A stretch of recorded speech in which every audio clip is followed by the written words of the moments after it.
De l'article 48 de notre règlement, c'est insupportable, Monsieur le Ministre, le chantage que vous êtes en train de nous faire. Tout le monde ici a conscience de la gravité de la situation. Tout le monde ici a conscience de la gravité de la situation. Mais il est insupportable de dire qu'il n'y aurait qu'une seule alternative, comme Madame Thatcher le disait à l'époque.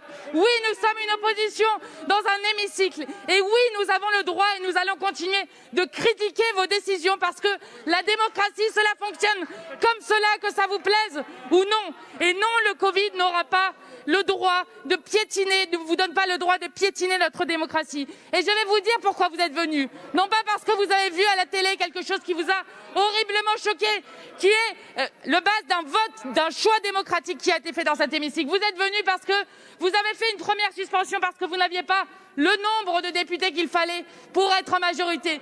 Puis vous avez fait une deuxième suspension parce que vous avez perdu un vote. Puis une troisième suspension parce que vous avez perdu un deuxième vote. Donc la réalité, c'est que oui, vous n'aimez pas quand on vous dit ça, mais c'est vrai, vous détestez la démocratie. Lorsque cette démocratie s'exerce dans ce Parlement, vous la piétinez, vous la foulez du pied. Et oui, il est beaucoup plus facile d'aller devant un Conseil de défense qui est protégé par le secret défense plutôt que d'accepter que le Parlement délibère et y compris choisisse des choses qui ne sont pas conformes à ce que vous voulez. Merci Madame Panot. Vos propos étaient indignes et vous avez été indigne. Vous avez été indigne.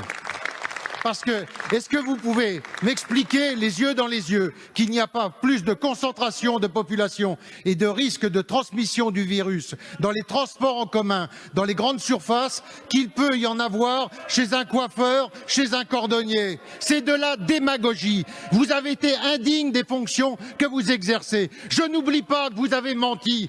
Vous avez menti, Monsieur le Ministre. Ce n'est pas vous qui expliquiez au départ, lorsqu'il n'y avait pas de masque, par votre incurie, vous nous expliquiez que les masques n'étaient pas nécessaires, inutiles et peut-être contre-productifs. Est-ce que ce n'est pas vous qui l'avez dit? Est-ce que lorsqu'il n'y avait pas de tests, vous nous avez expliqué que les tests en masse étaient totalement inutiles? Vous l'avez dit à ce moment-là. Merci, Monsieur le Est-ce que ce n'est pas vous qui avez dit, au moment de la première crise, du premier confinement, qu'il fallait passer de 5000 lits de réa à 14 500 lits de réa? Et aujourd'hui, vous êtes passé à 5008 et le président de la République nous explique que la création de lits n'est pas une solution. Vous êtes Monsieur le ministre, vous nous aviez dit en arrivant que vous aviez honte ce soir. Nous aussi, on a honte, et on a honte de vos mensonges.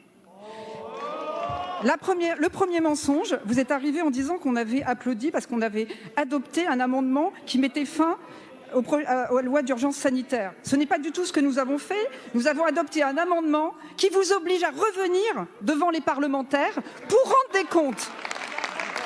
C'est la démocratie. Vous avez menti sur les vaccins anti-grippe. Vous savez très bien qu'il y a une pénurie.